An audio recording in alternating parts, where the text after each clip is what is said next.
Welcome to this session. This is the session with the two Justins.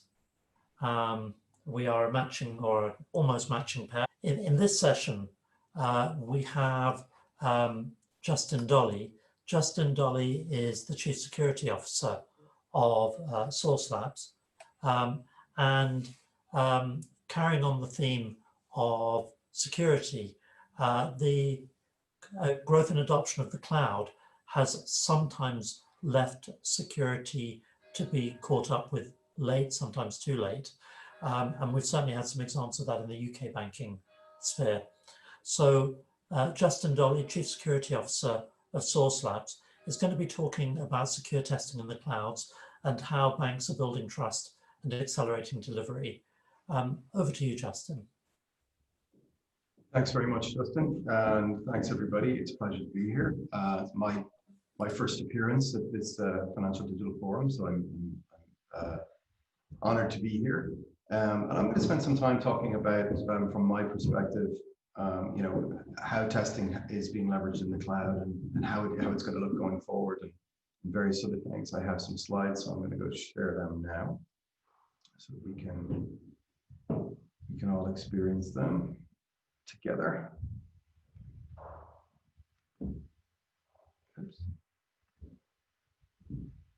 I almost clicked leave meeting, which would not have been good. Now, hopefully everybody can see my slides.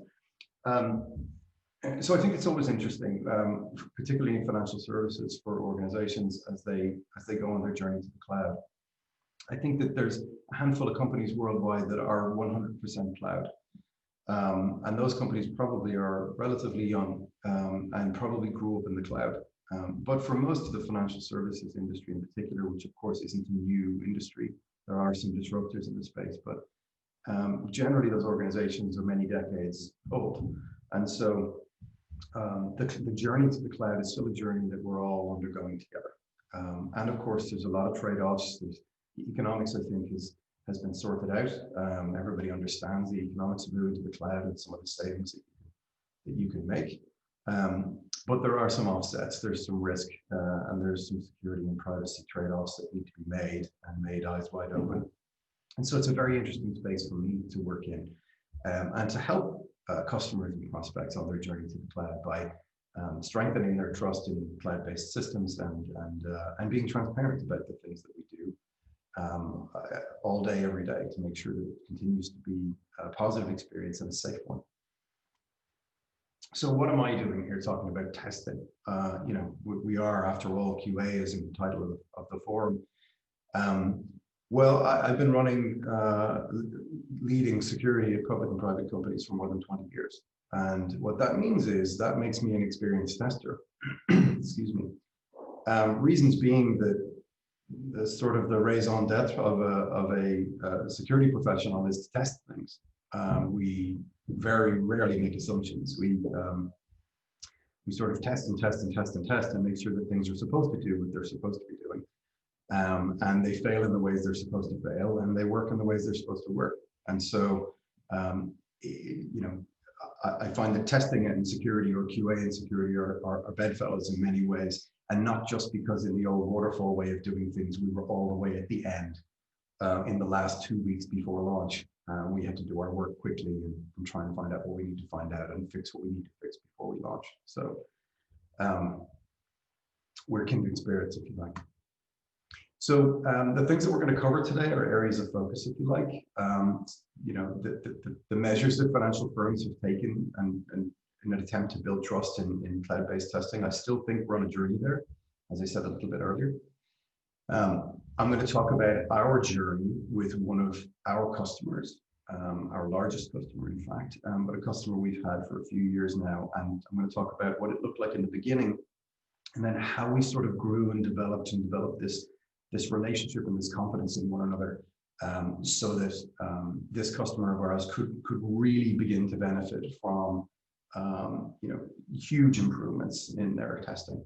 And I'll get into that, and I'll actually share some empirical data around it. And then we're going to take a bit of a look toward the future, where the areas where, again, security is a big piece of what we'll talk about, but where's the market going? What are users doing? Where are the demands? And how's that going to impact us going forward? So the big question is, again, we're all on this journey, is can we move to the cloud? We don't really ask this question of ourselves anymore, but certainly over the last 10 to 15 years, we really have been asking these questions. Again, as I said earlier, the economics are done. The maths has been finished. We know the amount of money that we can save for a variety of reasons, which we'll get into in a couple of slides. But the benefits of moving to cloud, the economic ones are well understood. And then there's other technological benefits, of course, and then there are security and risk benefits and privacy benefits to move to the cloud as well. Given that these newer environments are leveraging newer technologies, are being run by specific teams who are focused on just simply making sure that one platform is as secure and has as much integrity and is functioning as well as possible. If you're a CIO or a CTO or head of engineering inside of an organization, you've likely got more than 100 apps that you have teams focused on making sure that those are secure and functioning the way they're supposed to, and they're protected and they're resilient and all those sorts of things. Whereas, the beauty of going with a cloud service provider is that service provider is only really focused on one platform to secure, one platform to ensure it's resilient and performs and so on. So there's some pretty huge benefits there that can be gleaned. But the top reasons, so PwC did a survey recently. The top reasons why companies are concerned about migrating certain cloud services. I think there's a certain commodity service that we are putting in the cloud. Let's say our website or something like that. We're putting those things up in the cloud, and we're making sure that our website is up and it's resilient and so on. But then as you get to more and more sensitive applications and even things like databases and so on, there is a reluctance to moving to the cloud. And the reasons why are these three reasons. There's a perceived loss of control. I'm a technologist, I've been one for a long time, and technologists are basically control freaks. We like to have control over things that might go awry. We don't like being downstream of technologies or teams or others that could introduce downtime or introduce badness to our environment. And if we can't leverage any control over it, it's very frustrating for us. So that perceived loss of control is quite a big one. It's like, letting go. It's like the first day you let your kids walk to school on their own. It's a tough day. And then security and privacy. And these tend to be things that are thrown out. And again, I'm saying this as a security professional, but security and privacy tend to be thrown out as reasons why we can't do things because they're scary. We don't want to be the next headline in the newspapers. We don't want to be the next headline on the news. And I don't particularly want to be the person as a security professional who has to answer all the questions as to why something bad happened, right? It's table stakes in the security world, but it's not a great day when you have to meet with the press and explain what happened and what went wrong and what you're going to do about it. So security and privacy tend to be thrown out there as reasons why we should slow down on our journey to the cloud. But there are some significant security and privacy benefits to moving to a cloud platform, because of course the one that you're working on right now is likely in a data center that you built 5, 7, maybe 10 years ago. It's sitting in an infrastructure that was designed 10 years ago, potentially, and most likely has a security model that was designed when the infrastructure was built. So when the routers were installed and the circuits were plugged in and the firewalls were deployed and so on. So there's an element of your security posture that's likely old. And the threats that we have today are nothing like the threats we had 10 years ago. And so there's an element of being able to not lift and replace, but to be able to move into a cloud environment and do so eyes wide open, knowing where your security elements are, knowing where your traffic goes, and understanding everything about the environment from the word go. Benefits for cloud platforms for everybody. Security is a piece of this, but most of you will have understood this already. Closer proximity of data centers to users. If you have your own, what I'll refer to as terrestrial non-cloud data centers, Your apps are deployed in those. If you're a regional bank and you're in California and all of your users are in California, that's likely going to be very performant. It's going to work very, very well, and it'll be snappy and everyone will get what they need. However, if you acquire a bank in Europe or Asia or something like that, suddenly that model tends to fall apart. So cloud platforms have multiple regions. They can connect to the inevitable data centers that you're going to have. But cloud allows you getting closer to your user, which helps with their experience greatly. Decreased latency, of course, is one of the benefits as well of deploying things in the cloud. And you get greater redundancy and resilience.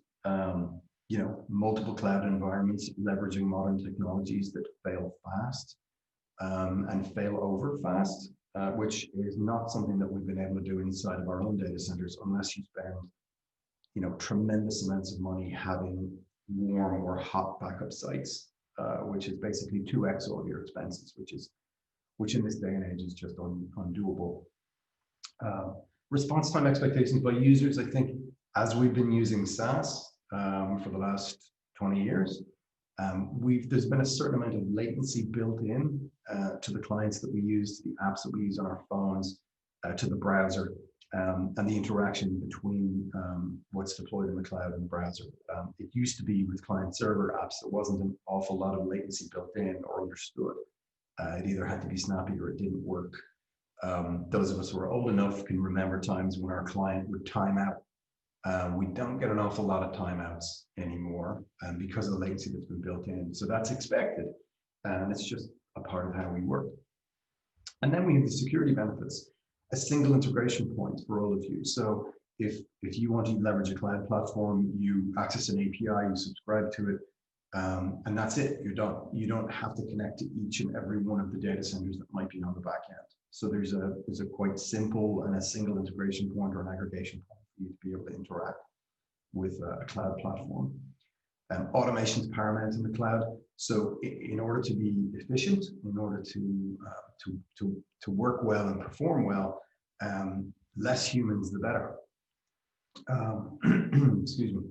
And so, we specifically design things so that in an automated fashion, we can understand when things are getting warm and getting hot, and we can start to move and shift things in an automated fashion, or even expand or contract or load balance and all those sorts of things in automated and digital ways, as opposed to the old manual human ways.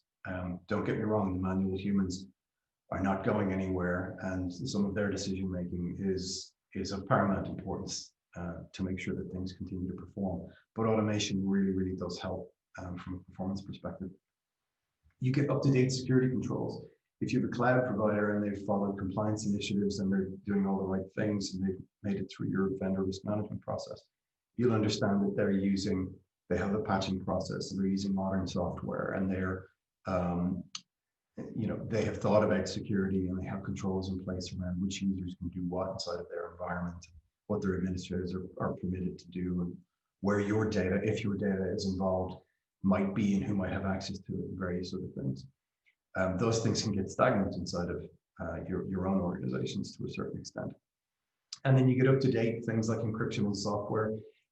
Sometimes these things are really difficult, particularly inside of financial services, where change management is a very mature process. Planning things like updating encryption, updating software, and so on can be months in the future. As opposed to, again, if you're nimble and you've automation in place, you can load balance things around, update software and encryption packages and various other things, and be able to move things around in an automated fashion, so you don't have that overhead. In particular, for a bank, and so that the customer that I'm going to speak about in a moment is a top 5 US bank. The benefits of cloud platforms for banks in particular is there's no high tide challenge. There tends to be, and I've run engineering at other organizations before, where we've had to engineer many years ago, before we had cloud and before we had virtualization and so on.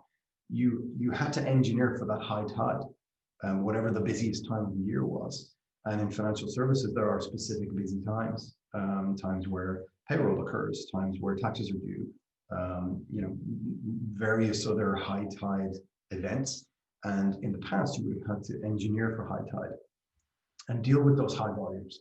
And of course, within banking at the moment, the amount of telemetry, the amount of data that is being gathered and analyzed and stored as we do e-commerce, as we make investments, as we apply for mortgages, as we do all of the avail of all the financial services, the amount of data is immense. And so to a certain extent, you offset the requirement of having to build the infrastructure to manage that.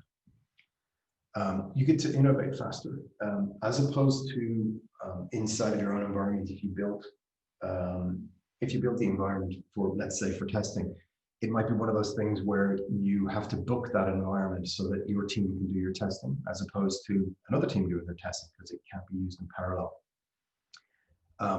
What leads to faster innovation is teams being able to do things in parallel. And this is, again, one of these, the sort of a modular approach from cloud, where you can have multiple instances and allow multiple lines of businesses to do the same thing at the same time. And I'll show some data around that in a moment, which is a real example. Obviously, there's cost reductions there. When you outsource, you don't have to run your own data center. You don't have to pay for circuits. You don't have hardware, software maintenance and purchase, and various upgrade cycles and so on. A big one is the ability to scale easily and without limit, right? Both horizontally and vertically in real time. You can decide whether you want to burst, or how you want to approach what it is that you're trying to achieve. So that's a huge benefit, because of course introducing new infrastructure and building new things just takes time. And again, change management is going to slow things down. And then all of you have very, very high expectations of those of us who are providing SaaS services and cloud platforms and so on. The financial services industry has, I think, along with healthcare, the most stringent standards and expectations of cloud platforms, because of course it's the data that is so important to you. Our financial data, our personal data. In the example of healthcare, it's obviously protected health information, and of course, once that data is lost or exposed in any way, it's obviously a dreadful day and a terrible event, and we want to make sure that we're ahead of those things. So your expectations of us allow you to offset some of the risk that you bear, and so we share that risk, and in some cases you can offset it. So our banking customers' journey, again, it's a very large bank whose name I'm sure you know, but I won't mention. And so this is sort of the timeline of our customers' journey with us. Back in 2016, before they were our customer, they had about 2 million transactions that they were testing. It took a little less than a week, 6 days to complete, and there was about a 50% failure rate, which isn't great. So when you're thinking about going through your testing process, that to me looks like something that you've got to do. It takes 6 days to complete. You're going to have to do those tests again the following week, and maybe the other 50% fails, and you'll get to where you need to go. But you're not getting the coverage, you're not getting the volume that you need, and it takes far too long, right? So a little after that, becoming a Sauce Labs customer in early 2017, immediately was able to double their transactions on the platform. So again, there's some scale things there. They clearly in their own environment had some contention and needed to be able to move things around. So they grew into using us. They were using about 589,000 testing minutes per month. So pretty decent usage and growing. So into 2018, again, doubled the transactions to 8 million. And then as you can see now, below the line in 2018, you can see there 59 million testing minutes per month. So multiple orders of magnitude growth in the number of testing minutes being used. That's more and more people, more and more things, more and more teams inside of our customers' organization using the platform, using the environment. And so, obviously we love to see this kind of an exponential growth, and it really does mean that we're being leveraged. The worst possible situation is where a customer subscribes or buys your software or whatever it is, and they just don't deploy it and don't use it. It means you weren't meaningful in the first place. This, of course, meaning that we're meaningful, to say the least. Into 2019, 13 million transactions, 36 hours, 2% failure rate. So significant increase in, or reduction in failure rate, a reduction in the time taken to complete that testing in 36 hours, 13 million versus 2 million just a couple of years before. So it's a significant, you're able to run your testing over a long weekend, which is always useful. So you don't have to do it. It doesn't take so long. And then growing to 64 million testing minutes per month, just a tiny bit after that. So again, continuing to grow inside of that organization. And so we're cutting to sort of this year, so early this year, 85 million testing minutes per month, continuing to grow inside of that organization. More and more users, more and more groups using the platform. And then most recently, so this is data from last month, 13 million transactions, 25 minutes to complete, and less than one half of 1% failure rate. This has been a lot of collaboration among the customer's team and our team to sort of tune things and make sure that we're machined in the right ways to ensure our customers' success. So I think this sort of a journey shows a lot of the value, but also in this red line and on this timeline is a ton of back and forth, a ton of collaboration between ourselves and our customer, ensuring that they see the value and that their growth onto the platform has been, as you can see, exponential to say the least.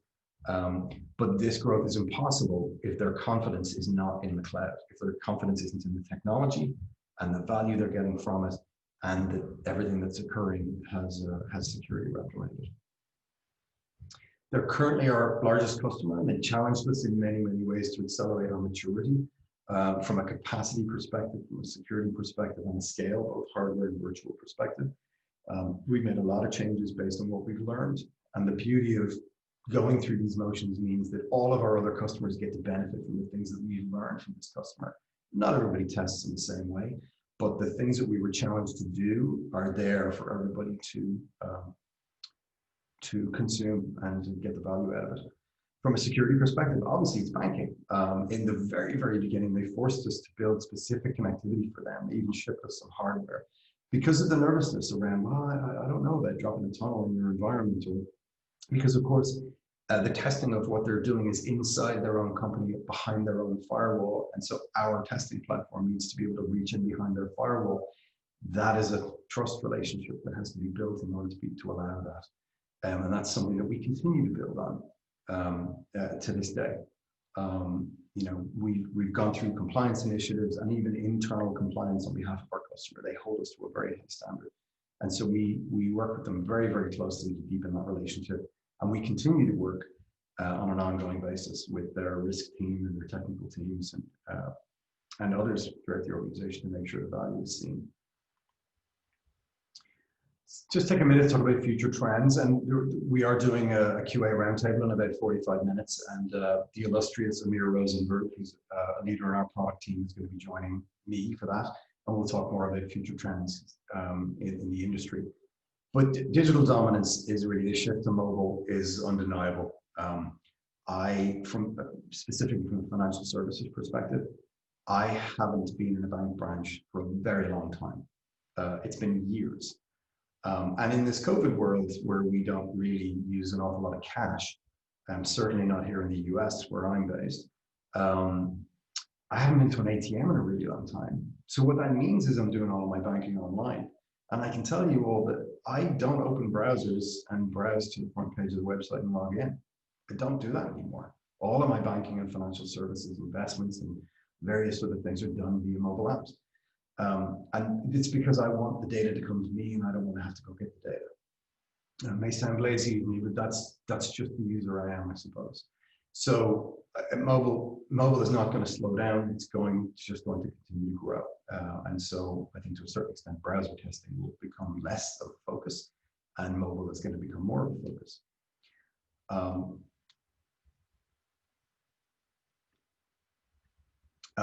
Expanding end user, I jumped ahead there. Expanding end user expectations and compliance requirements. So because of the shift to applications, whether they're web apps or mobile apps, the bar has been raised as far as what we expect from these apps. And they've become competitive. In certain circumstances, a bank or two competitive companies will release new apps and one will be just amazing and the other will be like, no, I guess it's okay. And in some cases, people will vote with their thumbs and their fingers and they will just shift to the other one. And you don't really want that. You want to make sure that you're staying up and staying competitive. And so I think the expectations are really huge there, not just from the performance and accessibility and the scale standpoint, but also from security. Is my app leaking any data? Has it gone through security testing? Have they pen tested it? Has a third party verified that it works? Various other things. And then the third trend, I think, is a continued shift to microservices. No more monolithic applications, much more nimble approach to cloud-based technologies. And so, testing is going to have to follow those trends as well. The quality approach of, microservices architectures being adopted, then, the quality practices need to also be nimble and shift to make sure that, you're testing the right things and making sure that all the functionality there is the right functionality. More to come in the QA roundtable, which is in about 45 minutes. I hope you all can join us. Please check out Sauce Labs virtual booth. We have one. We'd be delighted to talk to you all and go into more depth and more detail on this. And then I'm going to cut over to Justin and say thank you very much for your time and your attention. It's been my pleasure. And again, we have a Q&A roundtable in 45 minutes. We hope to see you there. So before I allow you to run away, and thank you very much for that, Justin, I do have a question or two from our audience.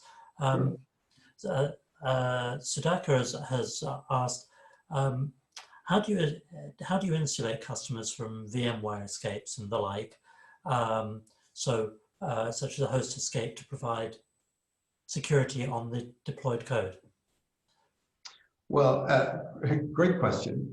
It is a challenge that a lot of organizations, and I'm speaking this as I was VMware's first CISO, so I've got a little bit of depth of experience in virtual machines and their security and technology and so on. VM escape is basically what an attacker's dream would be, right? You get to the point where the app that you're interacting with is in some way not functioning well, and you're able to take whatever permissions or potentially escalate permissions to be able to take control of that app.